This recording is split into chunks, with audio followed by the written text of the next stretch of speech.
세상이 코로나 때문에 또 태풍 때문에 힘들고 어려운데 그 모든 것을 이기고 오늘 오신 여러분들 주님께서 여러분 축복하실 줄 믿으시기 바랍니다. 아멘. 제가 늘 그 생각이 있어요. 어렵고 힘들 때에 나오신 성도들한테 해주고 싶은 것은 제가 예전에 어느 목사님을 또 들렸던 그 본인의 간증이 참 저에게 은혜가 됩니다. 그분이 미국에서 목회를 하는데 미국에 교회가 있고 교회가 어려우니까 좀 이렇게 차를 타는 곳에 한참 돼가지고 사택이 있다는 거예요. 그래서 목사님이 늘 일찍 가가지고 일찍 일어나서 문을 열고 새벽 기도를 하는데 그날따라 엄청나게 눈이 많이 왔다는 거예요. 진짜 뭐 차가 다닐 수 없을 정도로 많이 왔는데 그 목사님이 걱정했대요. 아, 내일 가서 문을 열어야 되나 말아야 되나. 그래도 하나님 앞에 기도하며 다른 때보다 몇 시간 더 일찍 일어나서 체인을 감고 거북이처럼 쭉 갔다는 거예요. 그리고 딱 시간 맞춰 딱 갔는데 아무도 안 나왔다는 거죠. 불을 켜고 딱 들어와서 예배 준비를 하는데 아무도 안 나왔다는 거예요. 그래서 혼자 이렇게 십자가 밑에 무릎을 꿇고 하나님 아무도 안 나왔어요. 하나님 어떡해요. 참 그렇게 얘기하는데 하나님이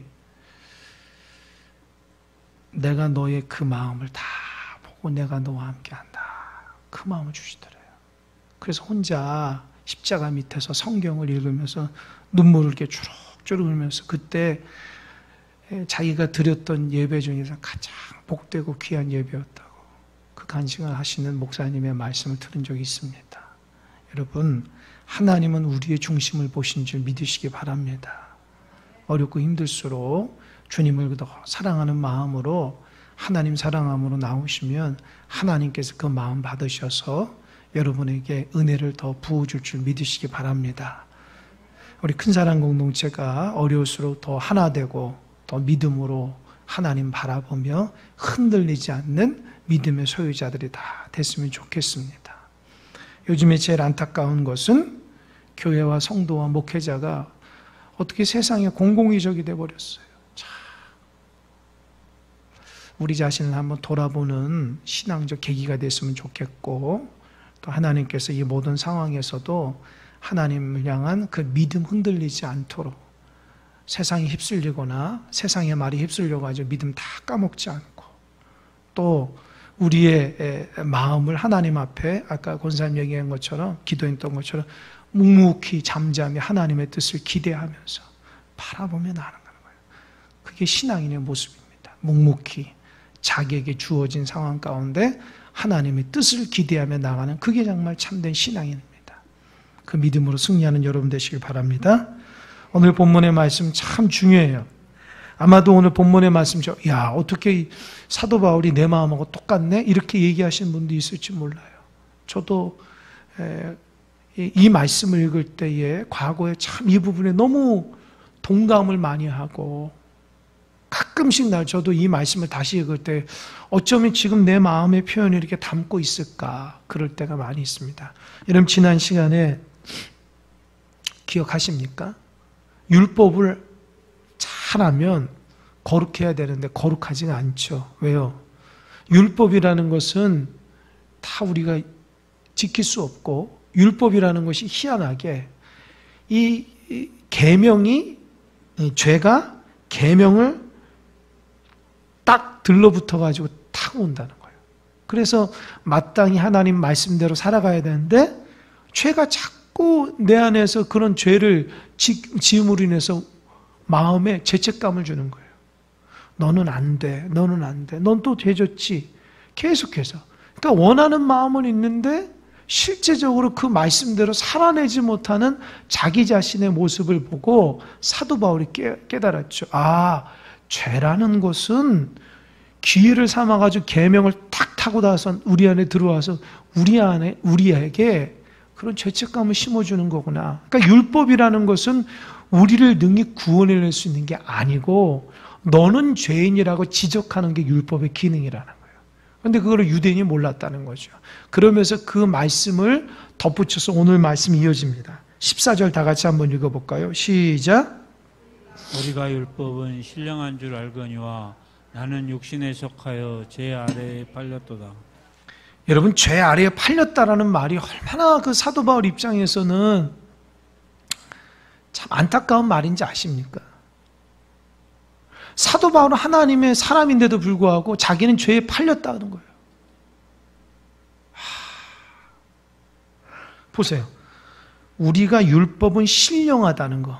그죠? 모든 유대인들이 율법은 거룩하고 하나님의 뜻이 있고 하나님의 역사가 있는 줄 아는데 이상하게 그 율법대로 살아가면은 내가 거룩해져야 되는데 거룩해지지 않은 거예요. 왜요?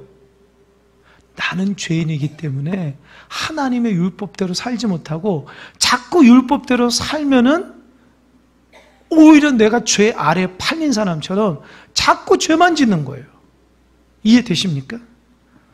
여러분, 교회 다니신 지 얼마나 되셨는지요? 예수님 영접한 지 얼마나 되셨는지요?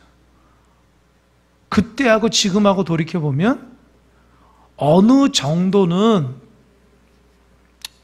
과거 예수님 믿기 전에는 죄를 졌지만 지금은 어떤 부분에서는 죄를 안 짓는 분이 있을 거예요. 그런데 과거에 지었던 죄가 몇 가지가 계속해서 따라다니는 사람도 있을 거예요. 그죠? 예수님 딱 믿으면 모든 죄의 문제가 딱 해결될 것 같고 교회 딱 나와서 신앙생활하면 모든 문제가 다 해결될 거, 마음이 예수님 같이 될 것 같고 딱 이렇게 안수받아 항존직분자 딱 되면 하나님의 거룩한 역사만 딱 일어날 것 같고, 그죠? 근데 어때요? 어떠시냐고요? 여전히 죄의 문제 때문에 싸우지 않습니까? 그 왜 그러냐는 거예요. 왜? 예수님이 거짓말한 거예요? 그 왜 그러냐는 거예요. 왜 우리가 자꾸 죄에 팔리고 죄에 넘어지고 쓰러지냐는 거예요. 제가 누누이 얘기했지만 저는 전도사에서 목사 되는 안수 받을 때에 이제 목사가 안수 받으면 나는 죄 안 짓고 하나님 앞에 아주 거룩한 하나님의 종으로서 잘 살 줄 알았어요. 착각이에요, 착각. 목사가 되고 나서부터 더 많은 유혹과 더 많이 시험거리가 많고 더 많이 힘들고 어려운 거예요. 오히려 안수 받기 전에 훨씬 더 편한 거예요. 그 왜 그러냐는 거예요. 왜 그러죠, 여러분?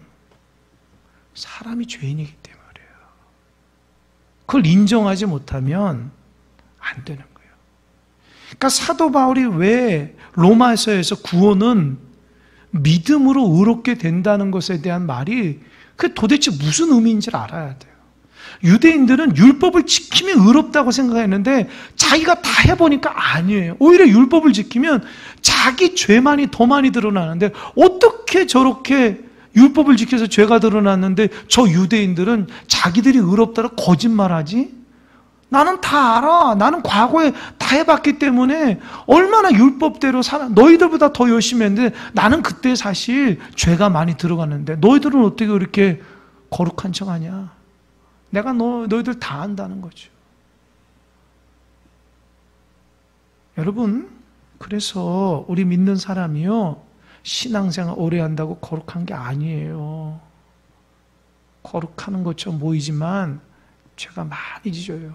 저도 마찬가지고요. 왜요? 육신이기 때문에.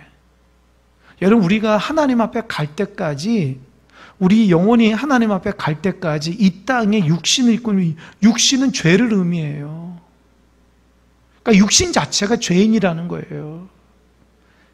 그 죄인이 사실 예수님의 은혜로 조금 회복된 거지, 여전히 육신을 입고 있기 때문에 수많은 유혹과 수많은 죄가 끊임없이 우리를 짓는다. 왜요?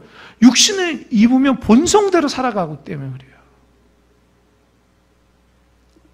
그래서 훌륭한 신앙인들이 나중에 죄를 많이 짓고 이렇게 실망스러운 모습을 드러나는 이유가 뭐냐? 그땐 하나님의 은혜 가운데 살다가 주님을 더 이상 의지하지 않으니까 이 죄악의 본성들이 쫙 일어나는 거예요. 그러다 보니까 사실 그 죄가 드러난 거지, 그 사람이 원래 거룩한 사람이 아니었던 거죠. 하나님의 은혜로 죄를 다스려 주신 하나님의 역사가 일어났다는 거죠. 여러분 보십시오. 저나 여러분이나 만약에 우리가 죄를 짓는 것을 다 까발리면 우리 여기 못 있어요. 제가 말하는 게 이해되십니까? 여러분 하루 종일 여러분을 비디오로 촬영해가지고 여러분 촬영을 여기다 영상으로 보면 부끄러워서 여기 못 다녀요. 여러분 하루 종일 말하는 거 다 녹음해가지고 들려주면요, 이야, 내가 신앙이냐 깜짝 놀랍니다. 그러니까 하나님 앞에 신앙을 갖고 살아도 그냥 형식적으로 살지 말라는 거예요. 좀 하나님의 은혜 가운데 믿음으로 살아야 되는데 우리는 믿음 따로 신앙 따로 뭐 생활 따로 그렇게 돼버리니까 얼마나 많은 가면이 우리가 많은지 몰라요. 예수님 당시에 외식하는 사람들의 특징, 그 외식이라는 뜻이 가면을 쓴다는 거였어요. 바리새인들은 하나님 말씀하지만 하나님 말씀대로 살진 않죠. 그러니까 이 사람에게는 이런 가면을 쓰고 저 사람이 저런 가면을 쓰면서 그들에게 맞추어서 살아가는 거예요. 속은 어때요? 회칠한 무덤이라는 거죠. 아무리 무덤을 회칠해가지고 이쁘게 해도 속에는 뭐요? 썩은 뼈밖에 없다는 거죠. 그러니까 주님이 말씀하시기를 진짜 예수님을 나의 삶의 구주로 모시고 살아가지 않고서는 죄의 문제를 해결할 수 없어요. 그래서 사도 바울도 나는 날마다 죽노라, 나는 끊임없이 구원을 이루어 간다라고 얘기를 해요. 그래서 어려운 말로 신학적인 성화라고, 성화, 거룩해 대한 관계예요. 거룩해지는 관계, 단계라는 거예요. 그래서 처음 예수님 믿으면 교회를 다녀도 세상 방식대로 신앙생활 하거든요. 그러다 조금 이렇게 신앙이 좀 들어가면 아, 이거는 잘못된 거예요. 하나님 보시고 온전치 못, 그거 안 합니다. 그리고 또 깊이 있게 들어가면 그때는 내가 하고 싶고 안 하고가 아니고 내 성향상 예수님을 닮은 사람이 돼서 예수님처럼 이렇게 막 살아가려고 하는 내 성향이 돼버려요. 그게 어떻게 되냐? 성화되어 단다는 거예요. 말하는 것도 생각하는 것도 모든 손과 발이 주님이 닮는 사람이 돼버리는 거예요. 어색하지 않아요. 말하는 것이 예수님처럼 말하게 되고요. 생각하는 것이 예수님의 생각이 탁 되어버린다. 그런데 예수님을 처음 믿는 자나 그렇게 거듭나지 못하면 늘 이분법적인 사고를 갖고 살아갈 수밖에 없어요. 신앙은 있지만 여전히 세상 가운데 세상에 몰입돼서 살아간다는 거죠. 그러니까 문제는 거기에 있는 거 아닙니까? 저와 여러분의 고민이 희한하다. 예수님 믿으면 모든 걸 다 해결되는데 왜 그러지 내 삶이? 나 왜 이렇게 날마다 죄를 짓까? 왜 이렇게 부끄럽지? 왜 예수님 믿으면 다 해결되는데 왜 해결이 안 될까? 사실은 그런 고민 가운데 살아가지만 남한테 말은 못하고 있어요. 왜요? 아, 내가 교회 이 정도 다녔는데 그런 문제 때문에 얘기하면 창피해가지고 얘기를 안 하는 거죠. 다 알아요, 여러분들. 우리는 여전히 주님을 믿는다고 하면서도 죄를 짓지 않는다고 하면서도 그렇게 산다고 날마다 다짐하지만 이 문 밖을 나가서의 우리의 삶은 하나님의 삶을 그 뜻대로 살지도 않아요. 여전히 죄가 우리 안에 있고요. 골방에서 기도하시는 분이 얼마나 되겠습니까? 하나님 말씀을 묵상하면 그 뜻대로 막 살아가거나 하시면 얼마나 되시냐는 거예요. 진짜 예수님을 내 삶의 구주로 모시지 않으면 세상적인 사고가 나를 지배하게 되고 세상적인 삶이 나와 있기 때문에 이상하게 짬뽕돼가지고 신앙하고 세상이 이렇게 짬뽕돼가지고 있기 때문에 무엇이 신앙인지 무엇이 내가 진짜 참된 사람인지를 모를 때가 헷갈리게 되는 거예요. 사도 바울 그랬었다는 거예요. 나는 율법은 선한 줄 알고 신령한 줄 알고 따라갔는데 알고 보니까 율법 때문에 내 육신이 죄라는 거 알고 내가 죄에 팔려서 그렇게 늘 날마다 죄책감에 정말 문제 앞에 넘어지는 인생을 살았다는 거예요. 그래서 15절 내가 행하는 것을 내가 알지 못하노니 곧 내가 원하는 것은 행하지 아니하고 도리어 못하는 것을 행한다고요? 아, 희한해요. 얘도 그러지 않아요? 나는 이렇게 하고 싶은데 안 돼요. 안 돼.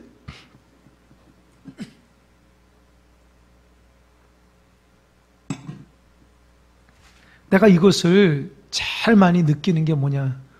우리 애들 보면 알아요. 애들이 얼마나 잠이 많은지. 꼭 아침에 일찍 일어나야지 하면 어때요? 엄마 아빠 나 일찍 일어날 거야. 일찍 일어날 거야. 걱정하지 마. 깨우지 마. 가보면 여전히 자고 있어. 깨워도 안 일어나요. 일어나가지고 내일은 꼭 제가 일찍 일어날게요. 그 다음 나가면 어떻게 해요? 또 자고 있어요. 그러니까 자기는 그렇게 하고 싶은데 안 되는 거예요. 애들이 시험 기간에 공부해야지 열심히 공부하려는 마음은 있어요. 그래서 뭐 책상도 치우고 뭐 공부하려고 하는데 이렇게 분주한지 몰라요. 책상도 치우고 뭐 그렇게 하고 이제 딱 책도 펴놓고 딱 하려고 하는데 뭐 할까요? 핸드폰 하고 있어요. 이거 해야지. 그 마음은 하고 싶은데 하지 말할 행동들이 자꾸 나오는 거예요. 그 애들이 어때요? 그게 조절이 안 되는 거잖아요. 애들 뿐이겠어요? 어른들은 어때요? 날마다 핸드폰 끼고 살고 있지 않습니까? 다 이게 시간 날 대로 쓸데없이 핸드폰 보지 않아요? 하지 말아야지 하면서도 중독된 거예요. 그러니까 나는 하나님 앞에 이렇게 산다고 하는데도 나는 이렇게 살면 안 되는데 꼭 그런 모습이 내 모습에 드러나. 이해되시죠? 그게 사도 바울이 율법에서 살 때에 드러났던 증거였다는 거죠. 하나님 말씀대로 이 율법대로 뭐 사랑하라, 기도하라, 뭐 하라 하는데 내가 그렇게 살고자 하는데 꼭 하지 말라고 하는 행동만 내 안에서 나타난다는 거예요. 그러니까 혼란스러운 거예요. 사도 바울이 이상하다. 내가 원하는 것을 하고 싶은데 원치 않는 모습이 자꾸 자기 안에 들어가니까 이 괴리감 때문에 나타나는 현상이 뭐예요? 죄책감, 죄의식. 그래서 사람 얼굴 딱 보면요, 이게 눌려있는 사람이 있어요. 이 눌려있다라는 말이 표현이 어떨지 모르는 기쁨이 하나도 없는 거예요. 감사가 없고 신앙생활. 그러니까 신앙인데도 눌려서 살아가는 사람의 특징은 뭘까요? 죄책감 때문에 살아가고 있는 거예요. 그 100%예요. 잘 보세요. 얼굴이 어두운 사람은요, 하나님 앞에 살고 싶지만 자꾸 죄를 지으니까 이게 죄인지를 알면서도 고치지 않으니까 하나님 앞에 부끄럽고 하나님 앞에 죄가 돼가지고 어두운 거예요, 삶이. 기쁨이 다 사라진 거예요. 여러분, 그런 삶을 살면 안 돼요. 신앙인데 하나님 주신 은혜 가운데 기쁨으로 살아가야지 평생을 신앙생활에 죄책감에 시달려가지고 그게 무슨 신앙입니까? 그런 단계의 신앙인은요, 진짜 하나님 기뻐하시지 않는 거예요. 그 단계를 뛰어넘어야 되는데, 근데 희한하게 성도님들, 제 모습도 해도 가끔씩 보면 죄를 짓고 죄책감에 시달려가지고 하나님 앞에 저렇게 멀리 있는데 가까이 가고 싶어도 이 죄책감 때문에 자꾸 못 가요. 그런데도 하나님과의 관계는 끊을 수 없으니까 이러면 안 되는데 이러다가 하나님 앞에 맞겠다. 그런 생각을 하면서도 정신 차리지 못하고 하나님 관계에서 나가지 못하고 나중에 어떻게 되는지 아세요? 자기 합리화에 빠져요. 어떻게? 신앙은 다 그런 거야. 아주 무서운 신앙이 됩니다. 하나님의 말씀대로가 아니고 자기가 경험해 보니까 아무리 해도 안 되니까 신앙은 그런 거라고 자기 안에 탁 얘기해가지고 신앙은 그렇게 엉뚱하게 단정을 줘버려요. 그거 아주 무서운 신앙입니다. 그때부터 그 사람은 신본주의가 아닌 인본주의 신앙이 되어버리는 거예요. 그때부터 그는 하나님의 역사를 드러내지 않습니다. 모든 것은 자기 합리화 생각 가운데 빠지기 때문이에요. 아주 무서운 신앙이에요. 16절, 만일 내가 원하지 아니하는 그것을 행하면 내가 이로써 율법이 선한 것을 시인한다. 이게 무슨 말이에요? 나는 하나님 앞에 이렇게 막 하고 싶은데 내가 원치 않는 행동들을 막 하는데 사도 바울은 그래서 율법이 선한 것을 드러내친 거다. 이게 무슨 말일까요? 아니 율법을 그렇게 열심히 하면 그 열심히 행함으로써 내가 거룩해져야 되는데 율법을 그렇게 거룩한 율법을 계속하면 내가 자꾸 죄를 짓는데 사도 바울은 그래서 율법이 선한 것을 증명한다. 이게 뭐예요? 이게 뭘까요? 이해가 안 되시죠? 사도 바울이 지금 무슨 얘기할까? 그 말은 뭐냐? 사람들은 율법이라는 것이 하면은 거룩하다고 선하다고 생각하는데 사도 바울이 느끼는 율법은 그 율법대로 살아가면 너는 죄인이라는 죄의식을 줬기 때문에 내가 율법을 하면서 자꾸 죄의식을 갖는 것은 율법이 정확한 기능을 하고 있다는 것을 나한테 주는 메시지라는 거예요. 이해가 되시죠? 이해가 되시죠? 그러니까 여러분 중에 내가 믿음대로 살아가야지 하며 자꾸 넘어지면 왜 그럴까요? 그 율법의 기능이 그런 거예요. 그러니까 예수님을 의지하지 않고 내가 무엇인가 이루려고 하고 내 의지대로 신앙생활하는 사람들 보면 대체로 다 넘어져요. 그래서 왜 신앙이 예수님 중심으로 살아가라고 하는지 여러분 이제 아시겠죠? 수없이 많은 사람들 제가 봤는데요. 다 의지하고 막 열정을 가지고 난 하겠다 하신 분들 보면 거의 다 넘어지는데 그러나 예수님을 의지하는 사람은요. 인내하면서 끝까지 가더라고요. 그래서 그 사람의 신앙의 그 깊이는 그 사람의 열정이나 헌신이 아니라 예수님을 어떻게 신뢰하는가가 그 사람의 신앙의 기준이에요. 저는 그거를 목회하면서 알게 됐어요. 그래서 제 자신이나 우리 성도들 보면 저분이 어떤 신앙인인지 보면 압니다. 왜요? 저분이 예수님 의지하며 신앙생활 하는지 자기 의지대로 하는지 알아요. 그래서 무엇하겠다 저한테 얘기하는 것도 저는 고지고대로 안 들어요. 왜요? 그것을 예수님 안에 하면 이루지만 자기 의지하게 되면 다 안 되기 때문에 저는 알고 있기 때문이에요. 여러분도 여러분 속이면 안 돼요. 예수님 의지하며 해야지 내가 무엇하겠다 여러분 열정 얼마나 많이 했어요. 하나님 앞에 이거 하겠다 저거 하겠다. 지금 여러분의 모습 보세요. 그게 됩니까? 안 되죠. 그러니까 신앙이라는 것은 예수님과 함께 동행해서 그 은혜 가운데 살아가는 것이지 내가 무엇을 할 수 있는 존재가 아니에요. 그러니까 우리는 정말 주님과 함께 동행하며 그 은혜 가운데 살아가야지 신앙이 무엇을 얻는다든지 무슨 업적을 낸다든지 뭘 엄청나게 모는 거 안다든지 그런 게 아니에요. 그걸 모르니까 자꾸 넘어지는 거예요. 근데 희한하게 넘어진 사람들 보면은 이 말하는 거 보면 엄청나게 신앙인처럼 얘기하거든요. 근데 희한한 게 그 말 듣대로 안 돼요. 왜요? 예수님 의지하지 않아서 그런 거예요. 그러니까 여러분들도 신앙생활 오래 하다 보면은 누가 정말 참된 신앙인지 그거 보면 알아요. 예수님을 의지하고 말씀 가운데 살아가는 사람들이 그게 참된 신앙이에요. 자기의 직분이나 연륜이나 그런 경험을 앞세우면 다 넘어집니다. 신앙은 그런 거 아니에요. 저도 영적인 경험 수없이 많이 해도 그 영적인 경험 가지고 하나님은 다 넘어졌어요. 하나님 주신 음성, 환상 그런 것이 나를 구원하는 거 아니에요.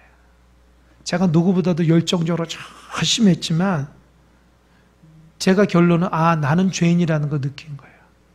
그리고 지금 와서 나면 오직 예수님 의지하는 것밖에 안 된다는 걸 제가 느끼는 거예요. 여러분 새벽마다 제가 기도하는 거 들었죠. 하나님 없이는 안 됩니다. 그게 첫 마디잖아요. 저의 하나님 붙들어 주시면 안 됩니다. 그게 저의 기도의 첫 마디예요. 그게 제 마음의 상태예요. 주님의 은혜 없이는 안 되는 거예요. 그 당시 사도 바울이 유대인들에게 자기들이 율법을 613가지를 다 지키려고 노력했지만 번번이 죄의 모습이 있는데 그거를 자꾸 숨겨. 거짓말하며 살아는 거예요, 신앙인들이. 그러니까 사도 바울은 그거 안 돼. 믿음으로, 예수님 믿음으로 그렇게 되는 것이 율법을 된다고 안 되는 거야. 내가 정말 열심히 해봤는데 안 돼. 그래도 안 들어요. 왜요? 자기가 평생 가졌던 가치관이 그런데 그 가치관이 무너지면 자기가 죽는다고 생각하는 거예요. 이해되시죠? 평생 자기의 삶이 이렇게 살았는데 그것이 그런 삶으로 사는 것이 아니라는 것을 놓으려면요, 사람 자체가 뭐라 그럴까요? 뭐라 그러죠, 그거를? 멘붕이 온다 그러죠? 멘붕이 온다 그러죠? 정말이야? 자기는 그것들 위해서 평생을 신앙생활을 했는데 알고 보면 그게 잘못된 줄을 잡고 있었어요. 그거를 놓으려면 그동안 산 게 너무 아깝고 거기에 공을 들이고 애정을 쏜 게 너무 아까워서 놓기 쉽지가 않아요. 그러니까 옛날 습관대로 계속 있는 거예요. 그러니까 예수님 의지하며 살아가는 것은 정말 주님을 신뢰하고 그분과 함께 동행하고 날마다 동행하는 거예요. 우리 뭘 이루는 게 아니라고요. 그래서 신앙은 예수님과 함께하는 것이라는 거예요. 아멘? 아멘? 여러분 예수님과 늘 함께 하시기 바랍니다. 그게 신앙이에요. 그게 안 되면 신앙생활 다 넘어져요. 제가 분명히 얘기했지만 목사도 넘어져, 장로님도 다 넘어지는 거예요. 신앙생활 오래 해도. 아마 넘어진 상태에서 신앙생활 하는 분이 많을 거예요. 안 봐도 압니다. 예수님 의지하지 않으니 사단이 오죽 가만두겠어요. 17절 중요합니다. 17절 시작.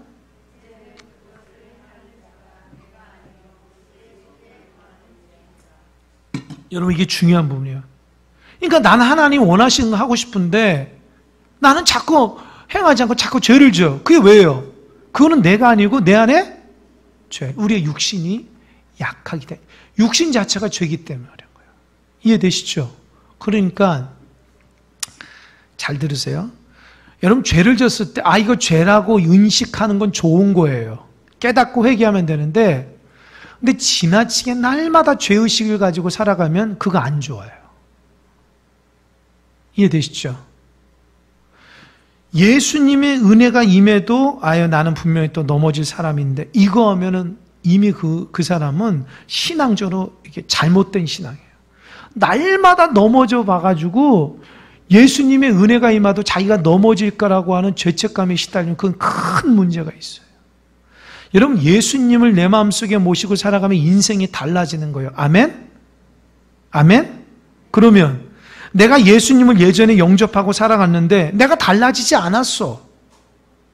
그러니까 아무리 목회자가 얘기를 하고 아무리 은혜를 내가 개인적으로 기도해서 받아도 나는 여전히 또 넘어질 걸 알고 예수님의 은혜를 받아도 나는 넘어질 걸 알고 받는다면 그거 잘못됐다는 거예요.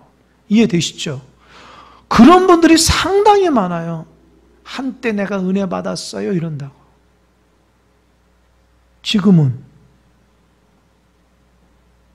그러니까 신앙이 예수님과의 교제와 예수님과의 만남과 예수님과의 인격적인 부분이 신앙이 밑바탕이 돼야 되는데 예수님 없이 내가 무엇을 이루려고 하고 내가 너무 신령하려고 하고 내가 무슨 업적을 쌓으려고 하고 내가 엄청난 신령한 사람이 되려고 하는 자꾸 유혹들이 오는 거예요. 그래서 이단들이 나타난 거예요. 왜 이단들이 예수님과 인격적으로 삶을 살아가면 되는데 나는 너하고 다르다는 거예요. 나는 기도 중에 주의 음성을 들을 수 있고 말씀이 보인다라는 거예요. 이상한 얘기를 하는 거예요. 나는 너보다 더 열심히 살아가고 율법을 다 하고 그렇게 안다는 거예요. 알고 보면 다 뻥인데도. 예수님 없이 살아갈 수가 없어요. 그러니까 예수님과 함께 동행하며 믿음대로 살아가 인격이 주님과 함께 동행해야 되는데 그 예수님과의 만남과 은혜는 다 잊어버리고 신령한 것을 막 찾으려고 하고 남보다 신앙적인 지식을 찾으려고 하고 교회에서 이렇게 직분이나 더 맡으려고 하고 그런 외적인 부분에서만 자꾸 맞다 보면 어떻게 될까요? 합당한 신앙이 안 되는 거예요. 그래서 여러분들이 지금 어느 정도 신앙이라는 것은 여러분이 지금 예수님과 인격적인 교제를 하고 있는가? 그게 중요한 거예요. 예수님과 인격적인 교제를 하려면 뭐가 되었어요? 기도와 말씀이에요. 이해하십니까? 신앙생활요, 잘하는 거 두 가지예요. 잘 보시면 그 사람이 날마다 기도하는가, 그 사람이 날마다 말씀 묵상을 실천, 그거 두 가지예요. 복잡해도 두 가지. 그러니까 우리 신앙인요, 평생 하나님 앞에 갈 때까지 이 두 가지를 잘해야지 신앙생활 잘해요. 하나님 앞에 날마다 기도하지 않고 신앙생활 잘하는 건 순뻥입니다. 제가 얘기하지만 아무리 그 사람 성경을 많이 하고 아무리 종교적인 경험이 많아도 날마다 주님과 영적인 교제가 없으면 호흡이 끊어졌기 때문에 신앙생활 못하는 거예요. 그러니까 뭐예요? 예배생활 잘하는 게 첫 번째라는 거예요. 첫 번째. 하나님도 그걸 첫 번째로 본다고요. 나는 예배생활 안 해도 신앙생활 잘하는데 그거 누구 판단이에요? 자기는 예배생활 안 해도 기도하지 않더라도 믿음대로 살아간다고 본인이 생각하는데 알고 보면 삶이 무너져 있어요. 죄 짓고 살아가는데도 착각한다고요. 자기 흔들리지 않는다고. 그런 분들이 꽤 됩니다. 저한테 얘기하는 분들. 목사님 걱정하지 말라고. 내가 교회 안 나와도 내가 신앙생활 잘한다고. 속으로 그러죠. 그거 아닌데. 여러분, 신앙생활은요, 주님과의 관계인데요. 기도하는 삶, 말씀 보는 삶이에요. 그거 없이는 신앙. 그래서 제가 큰사랑교회 부임하고 나서 그렇게 강조하는 기도와 말씀인데 아직도 회복되지 못하는 부분이 대다수예요. 그러니까 신앙이 그렇게 되는 거예요. 변화가 안 되고. 누구 탓해요? 목회자가 하나님 부르셔가지고 핵심적인 원리를 가르치면 그대로 살아가야 되는데 그걸 안 살아가고 엉뚱한 데 살아가면서 넘어지고 나서 내가 왜 넘어지? 뭘 본인이 그렇게 살아갔으면서. 목회자의 말 하나님의 음성을 들었으면 얼마나 그 사람 은혜스럽고 하나님 앞에 충성봉사하고 하나님 앞에 은혜를 받겠어요. 복을 받겠어요. 그렇게 목토절에 하나님 목회자를 통해서 기도 열심히 하십시오. 새벽기도 꾸준히 말씀대로 살아가십시오. 그렇게 얘기를 해도 안 돼요. 그러니까 신앙이 성장이 안 되는 거예요. 저는 분명히 얘기하지만 저는 직분대로 판단하지 않아요. 제가 분명히 얘기하지만 연수대로 이런 판단하지 않아요. 저는 여러분들의 모습을 통해서 저분이 기도하는 삶인가 말씀대로 저는 그걸 보고 판단해요. 왜냐? 내가 그걸 보고 판단하지 않고 넘어졌던 경험이 너무 많았기 때문이에요. 저도 그렇고 제가 제 자신을 볼 때에 말씀과 기도가 충만하지 않으면 바로 넘어지거든요. 그러니까 목회자 입장에서는 성도가 많은 거 아주 좋은 게 아니에요. 그 성도들이 하나님과의 말씀과 기도로 날마다 동행하며 살아가는 성도가 많은 교회가 든든한 교회예요. 아멘? 그거 놓치고 형식적으로 하는 교회는요, 보십시오. 부흥도 안 되고요. 성도들이 늘 어둡고 기쁨도 없고 늘 넘어져 있고 집안에 문제도 많고 개인적으로 너무 힘들고 어렵고 늘 그렇게 살아가요. 신앙의 기쁨을 잊어버린다고요. 지금 사도 바울이 그 얘기하는 거예요. 육신이 약하기 때문에 날마다 주님을 의지하며 살아야 되는데 주님 의지하지 않으면 다 넘어진다는 거예요. 그동안 갖고 왔던 신앙적인 연료 그게 얼마나 되세요? 그거 가지고 여러분 버티지는 못해요. 목회자도 넘어지는데요. 제가 얘기했나요? 하루를 기도 못하면요, 제가 마음이 답답하고 두 번을 기도 못하면은 제가 마음이 터져버려가지고 기도하지 않으면 안 돼요. 왜 그럴까요? 하나님이 그런 은혜를 주셨고 그게 정확한 거예요. 하나님 말씀 안 보고 살아가면요, 나는 내 마음속에 이렇게 이끼가 끼는 것처럼 그런 느낌이 들어요. 그러니까 하나님 말씀으로 묵상하고 단 한 구절에 묵상하고 주님 앞에 기도해야 되겠다. 그러니까 하나님 말씀과 기도가 무슨 남보다 신령하게 살아가려고 하는 그게 아니라 진짜 하나님 앞에 제대로 살아가려면 주님과 호흡을 해야 되는 게 신앙인인데 지금은 그렇게 하는 사람이 무슨 이상한 사람처럼, 할 일 없는 사람처럼, 뭐 정신 나간처럼 그렇게 치부되는 신앙인이니까요. 오히려 그런 사람들이 교회에서 찾아보기 힘들어요. 그게 원래 성경에서 말하는 바른 신앙의 삶인데 교회가 세상화된 거죠. 종교화된 거예요. 날마다 말씀과 기도하는 것을 생명처럼 여기지 않아요. 교회는 시간 날 때, 교회는 적당할 때, 교회는 마음이 답답할 때, 문제 있을 때 찾는 거야. 아주 바르지 못한 세상적인 생각으로 가득하게 돼서 그분이 넘어진 거예요. 넘어졌는데도 본인은 아는데 어떻게 할 줄을 몰라요. 뭐가 문제인지. 문제는 주님과 호흡이 끊어져서 그런 거예요. 18절 내 속고 내 육신에 속한 것이 거하지 아니하는 줄을 아노니 원함은 내게 있으나 선을 행하는 것은 없더라. 이해되시죠? 주님과 호흡이 끊어진 사람은 주님의 은혜대로 살고 싶지만 자꾸 넘어진다고요. 자꾸 어둠으로 가고 죄를 짓게 되는 거예요.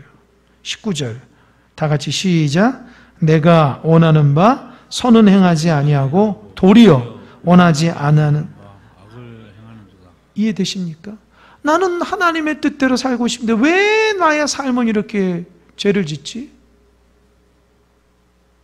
이게 예수님과의 영적인 교제가 호흡이 끊어진 삶에 있기, 주님을 의지하지 않아서 그래요.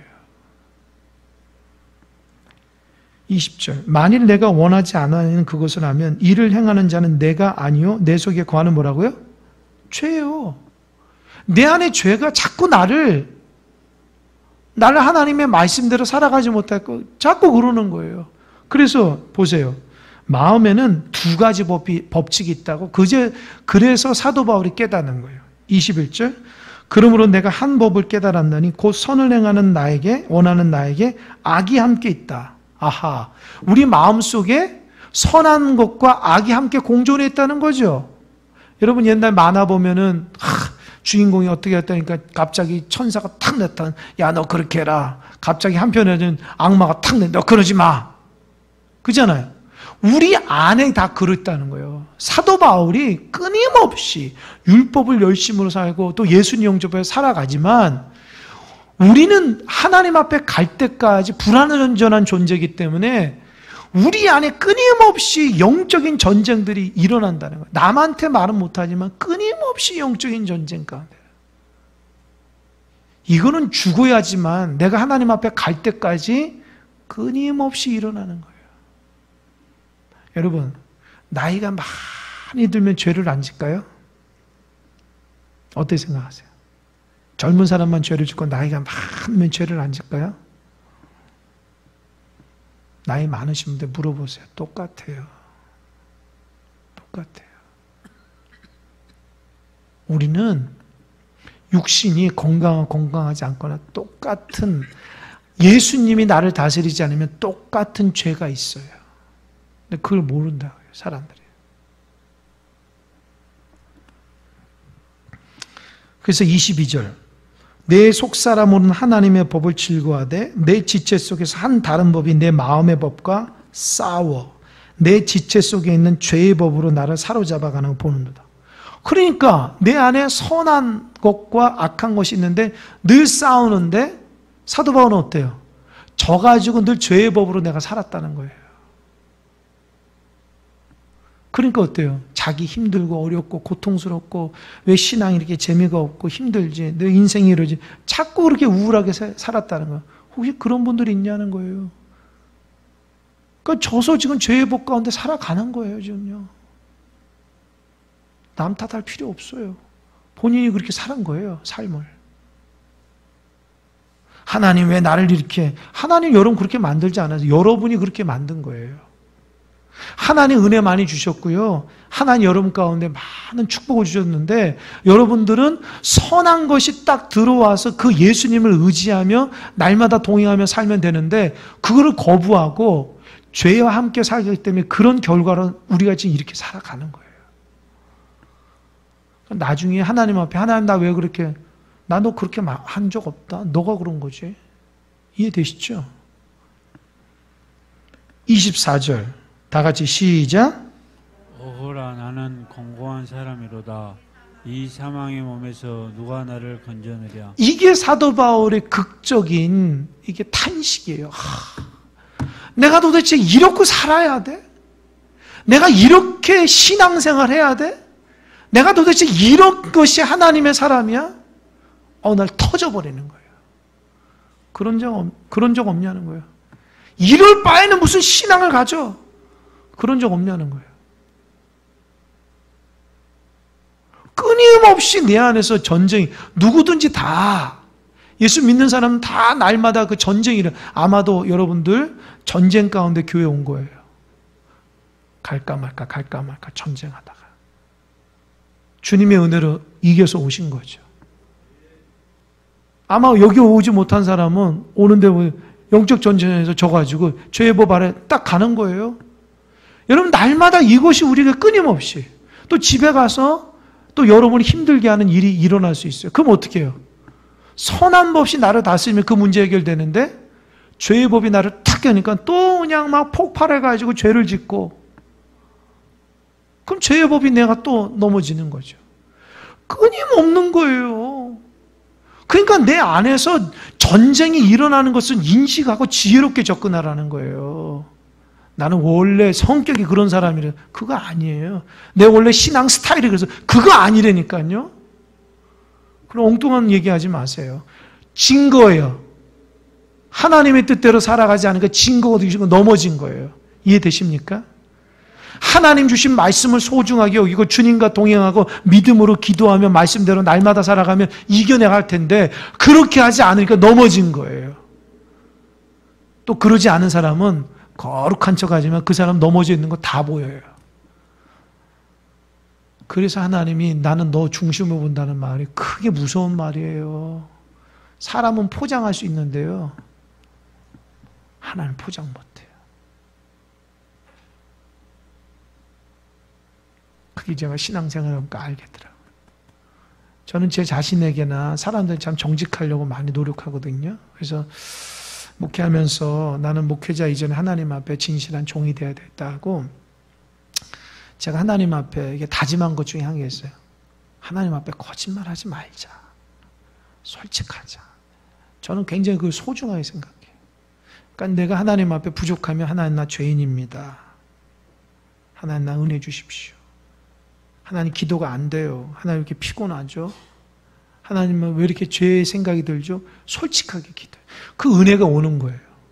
자꾸 막 이렇게 꾸며낸다든지 막 이렇게 안 돼요. 합리화하면. 제가 우리 성도들도 그렇게 가르칩니다. 뭐 아시겠지만 제가 3년 동안 여러분이 얼마나 정직하고 진실하게 말씀대로 합니까? 아마 여러분 제 속마음을 다 알 거예요. 목사님 어떤 마음이고 어떤 스타일인지. 전 한결같아요. 하나님 앞에 정직. 제가 음흉하게 그런 거 없어요.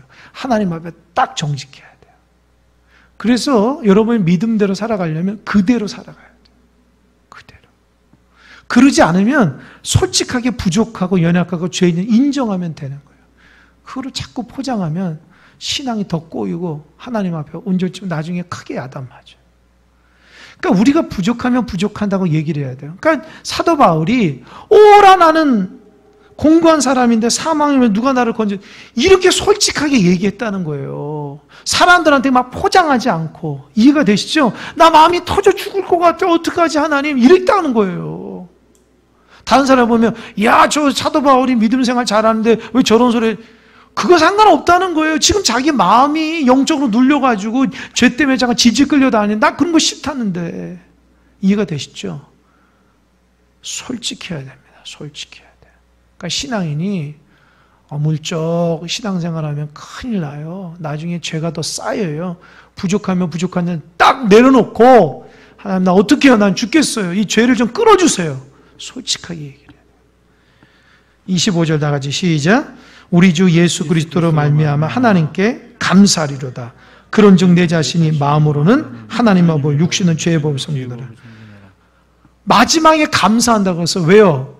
예수님 때문에 감사. 예수님 때문에 하나님께 감사. 왜요? 나의 죄의 문제를 예수님밖에 해결할 수 없는데 내가 그 예수님을 정말 잘 모시고 살아가니까 나에게 소망이 있다는 거예요. 아멘? 그래서 이신칭의 이신득이가 나오는 거예요. 이해되시죠? 이 로마서를 제대로 공부하며 이게 느끼는 거죠. 이거 공부 안 하고 오면 뭐고 다 아는데 그런 사람 시험 보면 빵점 맞는 거예요. 왜 흐름이 어떤 건지를 알아야지. 왜 사도 바울이 그렇게 주장했는지 자기 경험에서 저는 이 부분에서 사도 바울이 정말 주님이 소중함을 깨달았구나. 신앙생활하면 주님이 얼마나 자신의 그 끊임없는 죄 때문에 막 힘들고 어려운데 예수님만이 나의 죄의 문제를 해결해 주신다는 것에 하나님께 감사했구나. 여러분도 마찬가지예요. 예수님만이 여러분 죄의 문제 해결하십니다. 아멘? 오직 예수님만 사랑하시고 오직 예수님만 바라보며 살아가시기 바랍니다. 아멘? 혹시 집에서 죄 짓는 사람 있으면 자녀들이나 식구들이 있으면 예수님 의지하라고 그러세요. 넘어진 자 있으면 주변에 예수님만 의지해야지 자기 노력이 안 돼요. 오직 예수님만 의지해야 돼요. 그래서 그 진리를 알면 전도가 되는 거예요. 자연적으로. 여러분부터 적용하시고 그렇게 믿음으로 살아가는 여러분 되시길 바랍니다. 다음 주는 로마서 8장인데 이게 또 회복의 장이에요. 이 죄에 눌렸다가 어떻게 이제 은혜로 살아가는 사이 비밀을 얘기하는 겁니다. 꼭 기대감 가지고 다음 주에 뵙겠습니다. 기도하겠습니다.